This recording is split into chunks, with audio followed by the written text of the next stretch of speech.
भाई good evening people. And last lecture में हम मैग्नेटिज्म एंड मैटर कर रहे थे। उसमें भी पार्ट 2 हमने देखा था, अर्थ मैग्नेटिज्म एंड काफी कुछ देख लिया हमने। Today is the last part, छोटा सा पार्ट होगा ये, because I guess last time ये रह गया था टाइप्स ऑफ मैग्नेटिक मटेरियल्स, हमको टाइम नहीं मिला था इतना। तो this is the time we are looking at magnetic materials. 3 type के मैग्नेटिक मटेरियल्स होते हैं, सबको पता है। The first is paramagnetic materials. Paramagnetic materials का अगर आप एक्सटर्नल मैग्नेटिक फील्ड में लगाते हो तो the dipoles will tend to align in the direction of the external magnetic field. So dipoles tend to align in the direction of external B bar, and as a result the net magnetization would increase. In a uniform magnetic field the net force would be 0, but in a non-uniform field, in a non-uniform magnetic field, this paramagnetic material would tend to move towards the direction of stronger magnetic field. So paramag material moves towards stronger magnetic field. So it goes from weak magnetic field to strong magnetic field. If I go on increasing the external magnetic field, more and more dipoles would align in the direction of magnetic field. At one point, maximum number of dipoles have aligned, no more can align. This is called saturation magnetization. इसके बाद आप चाहे external magnetic field बढ़ा दो, कुछ भी नहीं होगा. Saturation magnetization. And there was, अच्छा इसके एग्जांपल्स देख लेता हूं. यम. So aluminium, sodium, potassium, oxygen at STP and copper chloride. So ये एग्जांपल्स हैं पैरामैग मटेरियल्स के. कभी कभी ऑब्जेक्टिव में एग्जांपल्स भी पूछ रहे थे, so we need to know that. उसके बाद according to Curie, Pierre Curie said that the magnetization is proportional to B by T. That means magnetization is directly proportional to external magnetic field and it is inversely proportional to temperature. आप external magnetic field बढ़ाओ, magnetization बढ़ता जाएगा. but आप temperature बढ़ाओ तो more and more dipoles will refuse to align. As a result, magnetization tends to decrease. So M proportional to B by T, so we get M is C B by T. Here C is called Curie constant. Curie ने काफी काम किया था magnetic materials वगैरह में. So this is the idea. Paramagnetic materials का chi m positive होता है, mu r greater than 1 होता है. So chi m is positive, mu r is greater than 1. तो this is the idea of paramagnetic materials. कुछ और बचा? नहीं, कुछ और नहीं बचा. अच्छा, अगर आप चाहते हैं कि m को chi m के रिलेशन में लगाना, तो we know chi m is m by h. तो m is equal to h chi m. Also b is equal to mu into h. So m की जगह h chi m and b की जगह mu into h by t. h cut गया. So what relation do you have? Chi m is c mu by t. Okay. So this is how the thing will move. आगे बढ़ते हैं. ये हो गया paramagnetic materials. Then let's go to diamagnetic materials. अच्छा, remember these equations people. हम इसको use करेंगे आगे न्यूमेरिकल्स वगैरह में. Let's talk about diamagnetic materials. As the name suggests, these will when we put it in an external magnetic field, the diamagnetic materials, the dipoles will tend to align in a direction opposite to the direction of external magnetic field. So this is the most distinguishing feature between paramag and diamag. So dipoles tend to align opposite to direction of external B bar. In a uniform magnetic field, net force is 0. But in a non-uniform magnetic field, diamagnetic material tends to move towards the weaker magnetic field. Diamag materials tends to move towards weaker magnetic field. In a very strange instance, जैसे हमने देखा यहाँ paramagnetic material का temperature change करो तो असर पड़ता है पैरामैग्नेटिक मटेरियल के मैग्नेटाइजेशन पे, काईएम पे. But diamagnetic material is nearly independent of temperature. Chi m is nearly independent of temperature. Temperature change करने पे डायामैग्नेटिक मटेरियल के काईएम पे कुछ खास असर पड़ता नहीं है. So keep that in mind. उसके बाद अच्छा इसके एग्जांपल्स दे लेंगे. Gold silver, copper silicon, water bismuth. गो सी, को सी, वो बी. आई होप यू रिमेंबर, हमने बोर्ड के लेक्चर्स में किए थे. गोल्ड सिल्वर गो सी, कॉपर सिलिकॉन को सी, वाटर बिस्मथ वो बी. ऑलराइट, तो इस तरह पूरा चलता है. अच्छा, माइसनर ने ये इफेक्ट दिया था कि according to Meissner superconductors cannot be magnetized. वो मैग्नेटिक फील्ड लाइंस को बाहर निकाल देते हैं एंड स्टफ लाइक दैट. क्योंकि सुपर कंडक्टर्स का chi m, you remember chi m for superconductors is -1. तो mu r which is 1 plus chi m is 1 plus -1 which is equal to 0. So superconductors cannot be magnetized. For diamagnetic materials,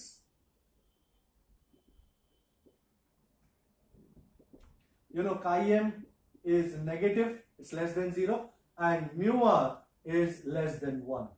Alright, so ये याद रखिएगा, कभी कभी objectives में पूछ लेते हैं. तो this was diamagnetic materials. And lastly ferromagnetic materials. Ferromagnetic materials में डोमेन्स होते हैं. Nothing new here. डोमेन्स होते हैं फेरोमैग्नेटिक मटेरियल्स में. एंड डोमेन्स का मतलब है these are specific areas where all the dipoles tend to align in one particular direction. So such materials are ferromagnetic materials. They have domains, small areas in which all dipoles are aligned in one particular direction. फिर इसके examples हैं iron, cobalt, निकल और बहुत सारे. To name a few, Alnico, it's an alloy of aluminium, nickel, cobalt, copper. Magnetite का ore, ये सारे इसके एग्जांपल्स हैं फेरोमैग्नेटिक मटेरियल्स के. फेरोमैग्नेटिक मटेरियल्स का mu are is much greater than 1. So paramagnetic material जैसा ही बिहेवियर होता है, but paramagnetic material is loosely magnetic, this is quite strongly magnetic. So ये ferromagnetic materials are usually used to make permanent or temporary magnets. Alright, so these are ferromagnetic materials. और सबसे important उसकी hysteresis cycle होती है. Hysteresis cycle या hysteresis curve. You can also call it a BH curve.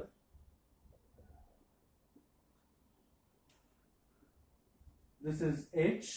This is the magnetic induction B. The curve starts from here. Because I'm sure you know, initially तो net magnetization 0 होता है. फिर तुम धीरे धीरे current बढ़ाते हो तो इनिशियली पहले एक डोमेन अलाइन होगी, 1 से 2, 2 से 4, 4 से 8.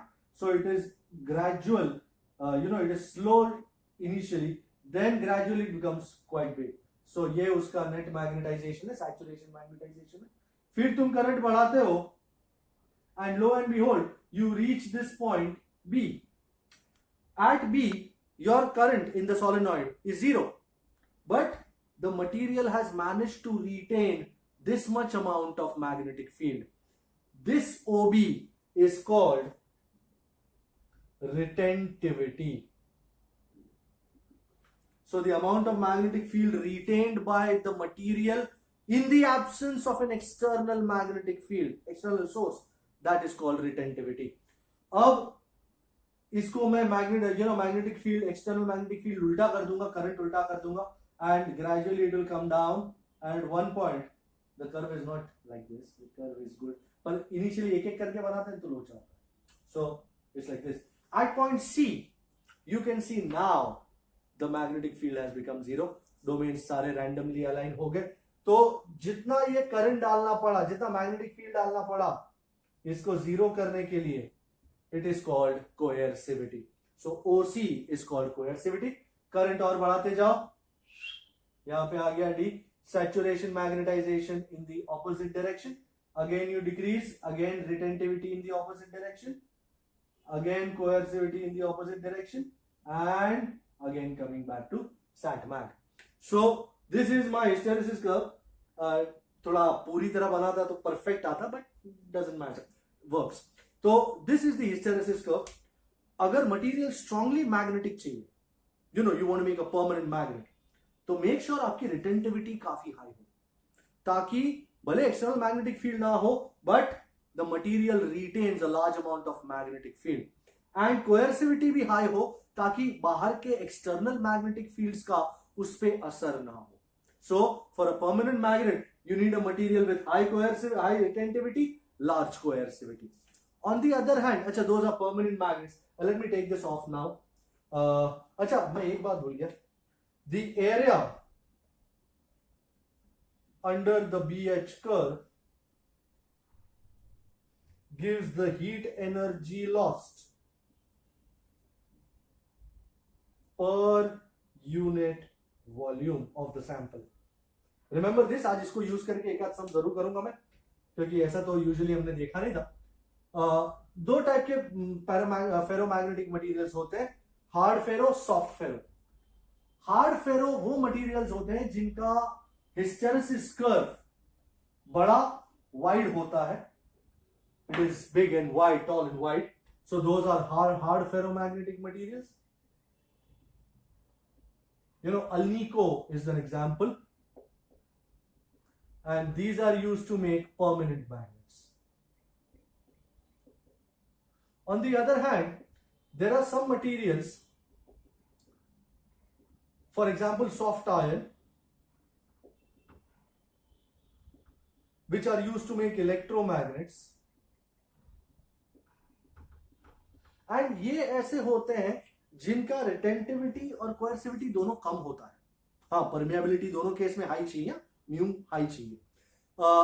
For example in transformer course में there are a lot of magnetization, demagnetization happening every moment. So in order to handle that, your curve has to be tall and narrow. Narrow होने से ये जो जितना लॉस होता है ना वो कम हो जाएगा. So transformer cores में you need materials which have hysteresis curves which are tall and narrow. Tall होने का फंडा ये है कि जब भी मैग्नेटाइज हो तो मैग्नेटाइजेशन तो अच्छा डिस्प्ले करे, नहीं तो फायदा क्या वो यूज करने का. एंड मैग्नेटाइजेशन डीमैग्नेटाइजेशन के टाइम पे नैरो कर्व होने से एरिया कम होगा, energy loss will be less. So transformer course part of soft ferromagnetic materials. अच्छा, क्यूरी इसमें भी है. क्यूरी ने ये भी कहा कि above a certain temperature,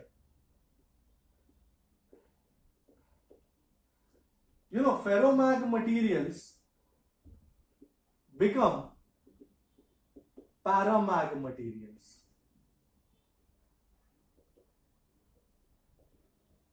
This temperature is called Curie temperature, denoted as TC.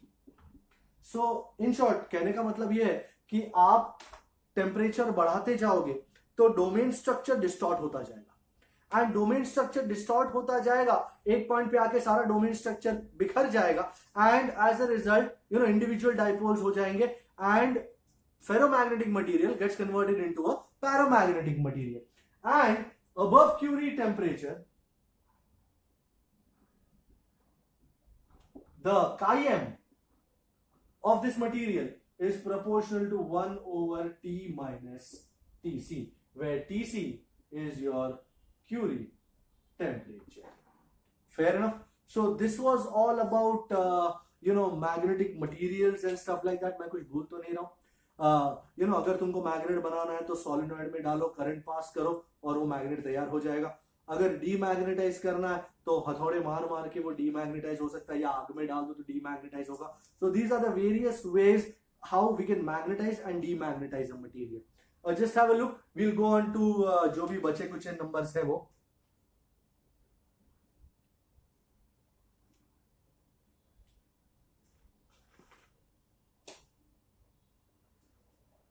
Ready है मेरे पास numbers.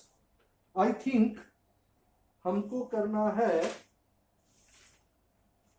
Example 12. Let's look at it. पहले इसको उड़ाना पड़ेगा. हमने काफी सारा ग्राउंड लास्ट टाइम कवर कर लिया था, तो अभी वो थोड़ा बचा कुचा ही माल है बस जो भी है. सो देखते हैं. एग्जाम्पल 12. व्हाट डज इट से भाई? सबसे पहले तो इंपॉर्टेंट वही है, व्हाट डज इट से. पहले तू बोल रहे अपना. the magnetic susceptibility of a paramagnetic material at -73 degrees Celsius is 0.0075. its value at, इसको कायम 1 बोलते हैं, कायम 2 मांगा है. Value at -173 degree Celsius is. अच्छा, सबसे पहले तो पैरामैग्नेटिक मटेरियल है. And for a paramagnetic material हमने थोड़ी टाइम पहले ही देखा था. For paramag material chi m is inversely proportional to T. तो अब ऐसे ही T मत लगा देना, ये T एब्सोल्यूट टेम्परेचर है, हमेशा याद रहे. सो T1 is -73 plus 273. Remember this always. बराबर, आपको इसको केल्विन में कन्वर्ट करना है. So this is 200 Kelvin and T2 is -173 plus 273, which is 100 Kelvin. Okay, so now ये 100 दो बार आ गया. So chi2 by chi1 is T1 by T2. Can you see? उल्टा पलटी हो गई. chi m inversely proportional to T है, तो chi2 by chi1 is T1 by T2. तो chi m2 by how much is chi m1? 0.0075. T1 200, T2 is 100, so this is 2. So chi2 is 0.00752 into 2. So this is 0.75 is 150. 0.015. Is that checkable? Let's find out. Oh yes, absolutely. अब मैं करने जा रहा हूँ round 1 का 40. Round 1 का 40 ये कहता है, भाई बुक पकड़नी पड़ेगी. A paramagnetic sample shows net magnetization M1 is 8 ampere per meter and when placed in an external magnetic field, hold on buddy, of 0.6 Tesla at a temperature of 4 Kelvin. चलो thankfully ये Kelvin में है. When the same sample is placed in an external magnetic field of 0.2 Tesla, okay, at a temperature of 16 Kelvin, what is the magnetization? लो बेटा, अरे अच्छे अच्छे सब आ रहे छोटे छोटे. अच्छा, for a paramag material again,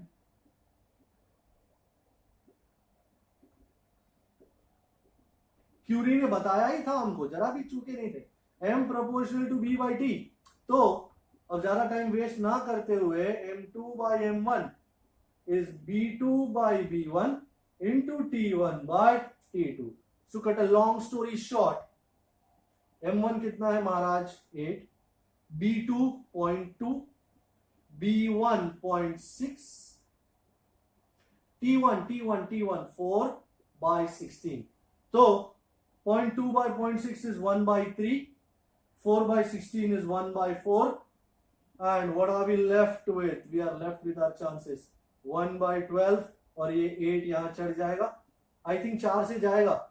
4 2 4 3 I think my last answer मेरा यही लिख देना चाहिए मुझे, M2 is 2/3 ampere per meter. Is this working out? Is this the answer? Oh yes, my book says it is the answer.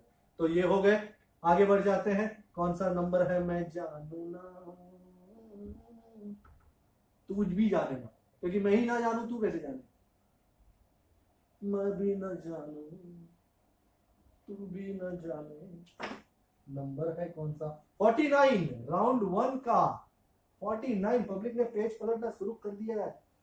Okay, graph of है इसमें. Variation of magnetic susceptibility with temperature for a diamagnetic substance. भाई मैं graph अगर बनाऊं तो बना ही देता हूं. अच्छा, डायामैग है, 4 ग्राफ है. पहला वाला ये काईएम, ये दूसरा वाला. इनके ग्राफ बनाने में तो अजीब हो गई है काम कर. ये दूसरा, ये तीसरा. हाँ, पर कंफ्यूजन भी अच्छी क्रिएट कर लेते हैं लोग, जरा भी कोई शक नहीं है बात में. एंड ये चौथा.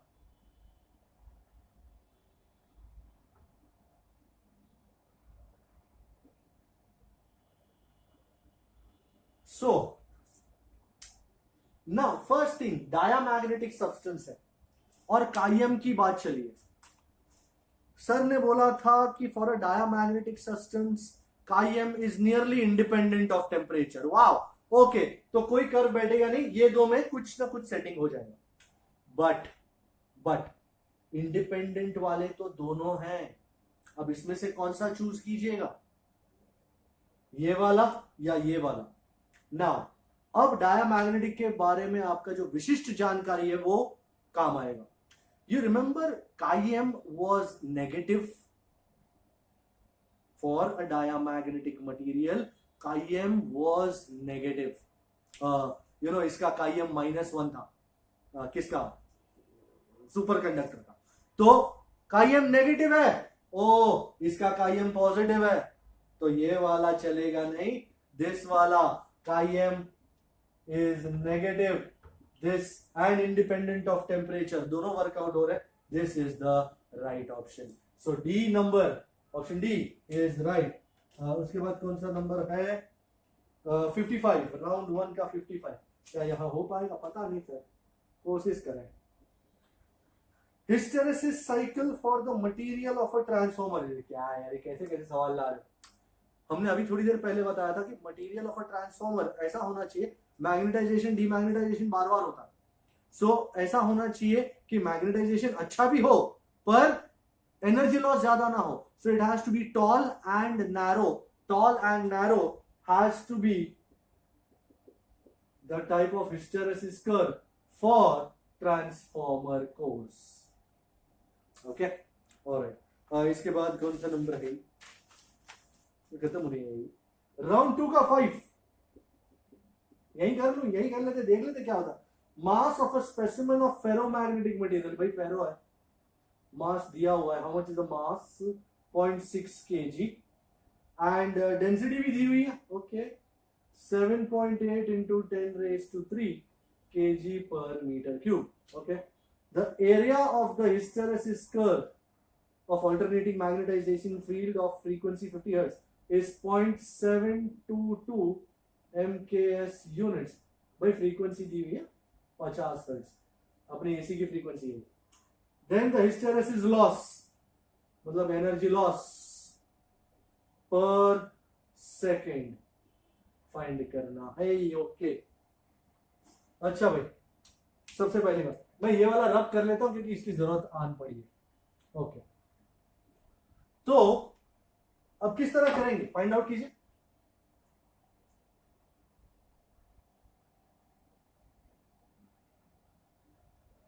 सबसे पहली बात, you remember the area of the hysteresis curve gives you the heat energy lost per unit volume. तो area of the hysteresis curve is energy loss per unit volume. So very simply, energy lost into the volume of the sample. Okay, तो energy को U बोल देता हूं, area को A बोल देता हूं। अब वॉल्यूम जो है, you know density is mass upon volume, तो volume is mass by density. वाह, सब कुछ वर्कआउट होने लगा।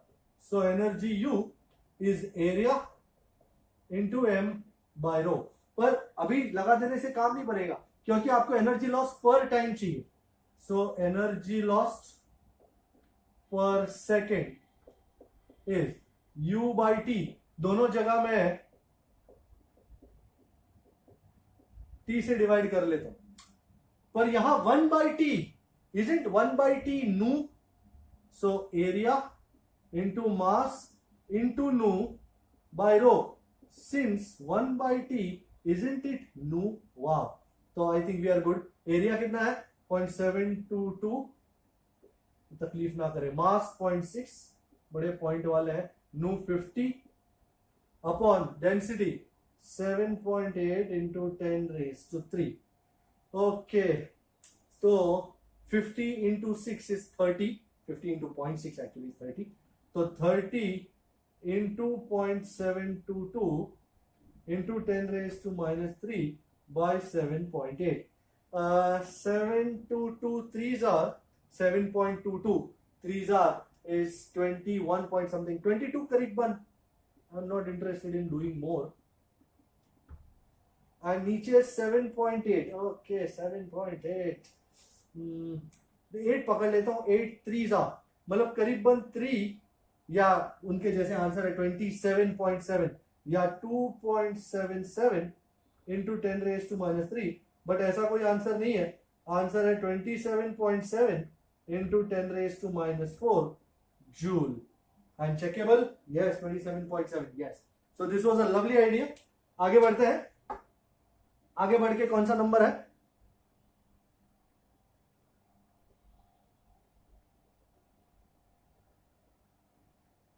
राउंड 2 का 19, राउंड 2 का 19, ओके।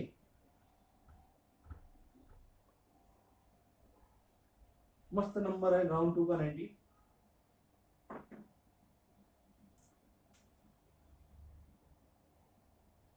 अच्छा, क्या कहता है राउंड 2 का 19? It says 2 short bar magnets with pole strength, ओ, अच्छा, पोल स्ट्रेंथ QM1 900 एब एम्प सेंटीमीटर।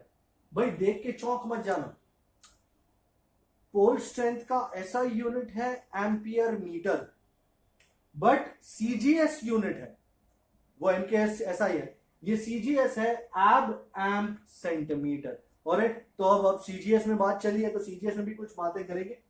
QM2 is 100 एब एम्प सेंटीमीटर। एंड आपको एक बात बता दूं, mu naught by 4 pi is 10 raise to -7, you know tesla metre per ampere, मतलब ऐसा है, but mu naught by 4 pi is 1, ये सीजीएस में है। सीजीएस टर्म्स में म्यू नॉट बाई 4 पाई की वैल्यू 1 है, ये याद रखिएगा।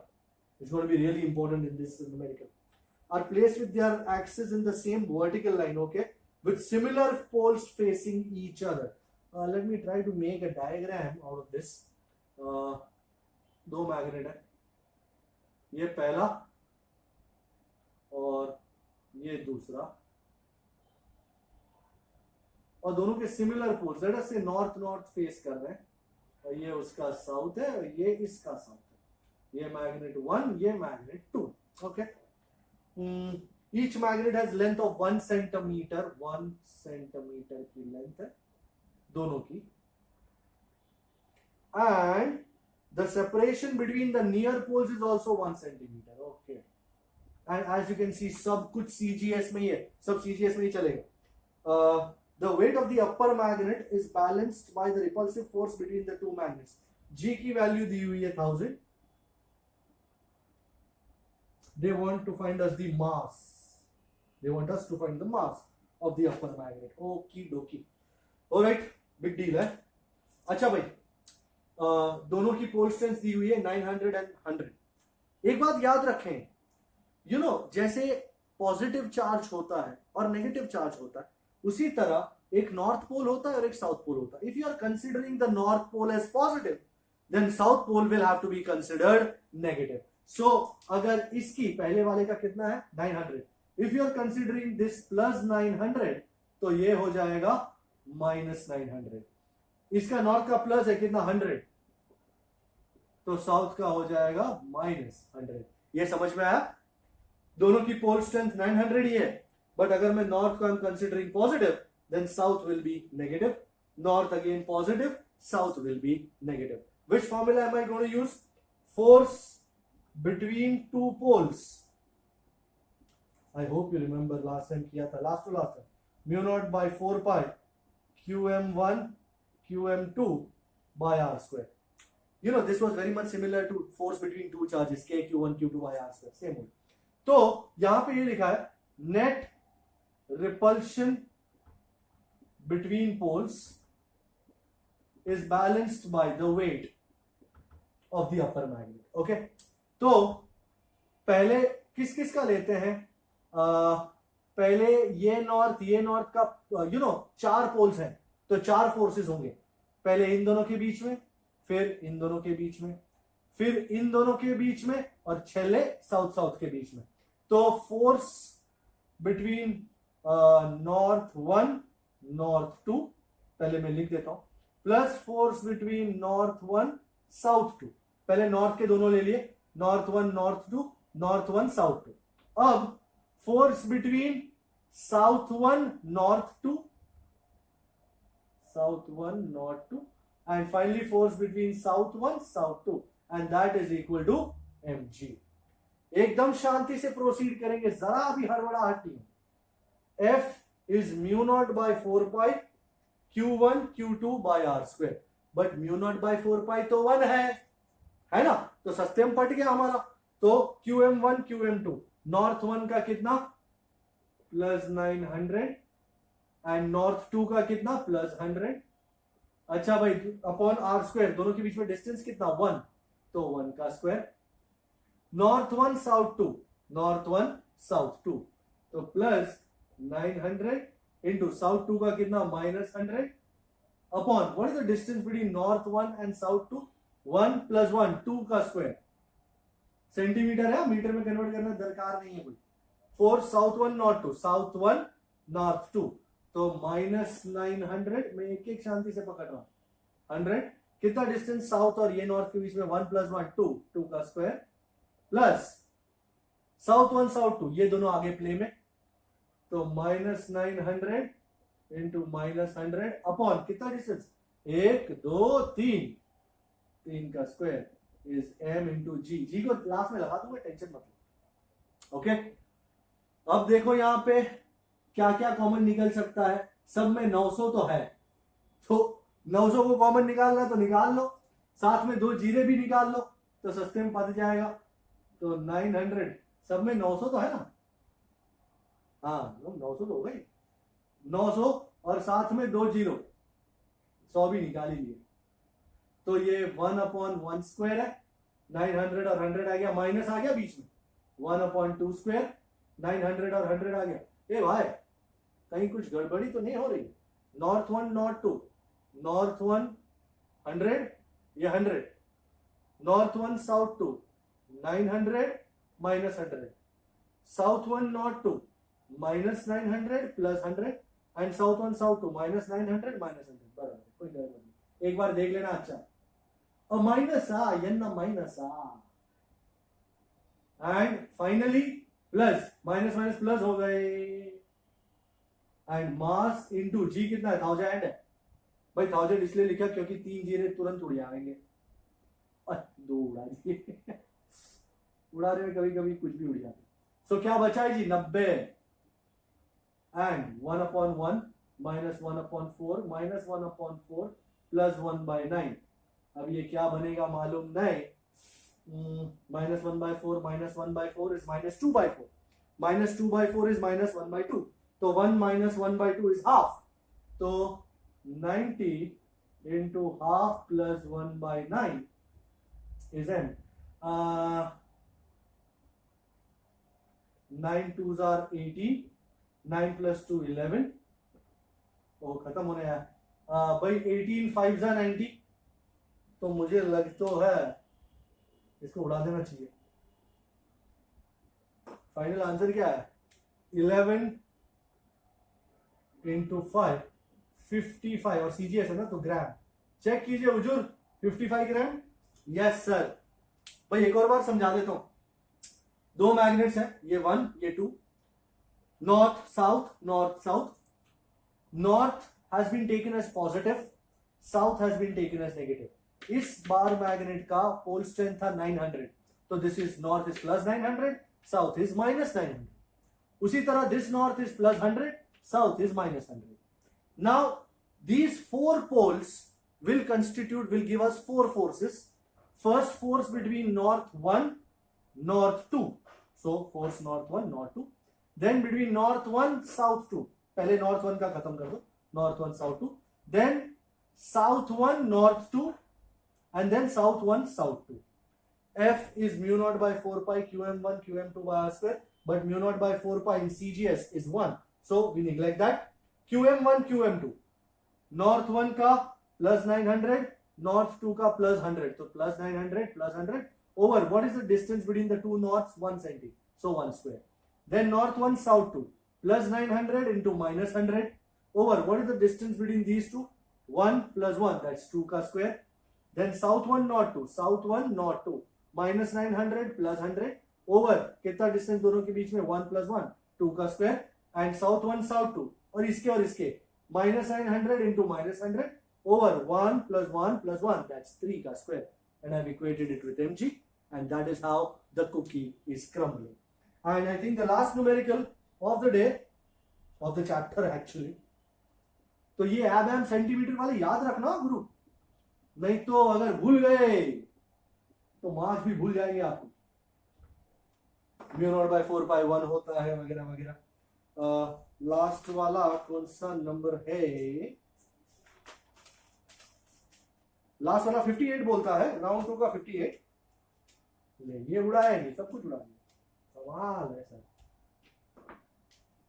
राउंड 2 का 58 क्या कहता है ये दीवाना, रिलेटिव परमिटिविटी, अच्छा परमिटिविटी, रिलेटिव परमिटिविटी मतलब डाइलेक्ट्रिक कांस्टेंट एंड परमियाबिलिटी, अच्छा दोनों, of material are epsilon R and mu R respectively. Okay, which of the following values are allowed for a diamagnet, diamagnetic बहुत पसंद है इनको। Epsilon are is 1.5, mu are is 0.5, मैं चारों option लिख रहा हूं आपके सामने, फिर डिस्कस कर लेंगे। Epsilon are is 0.5, mu are is 0.5, epsilon r is 1.5, mu r is 1.5, and finally epsilon r is 0.5, mu r is 1.5. By first things first, this relative permittivity means dielectric constant. The minimum dielectric constant is that of air, which is 1. तो 1 से कम तो relative permittivity मतलब dielectric constant नहीं हो सकता, तो 1 से कम वाले कौन से हैं, बी वाला नहीं होगा, डी वाला नहीं होगा। अब चॉइस है बिटवीन ए एंड सी।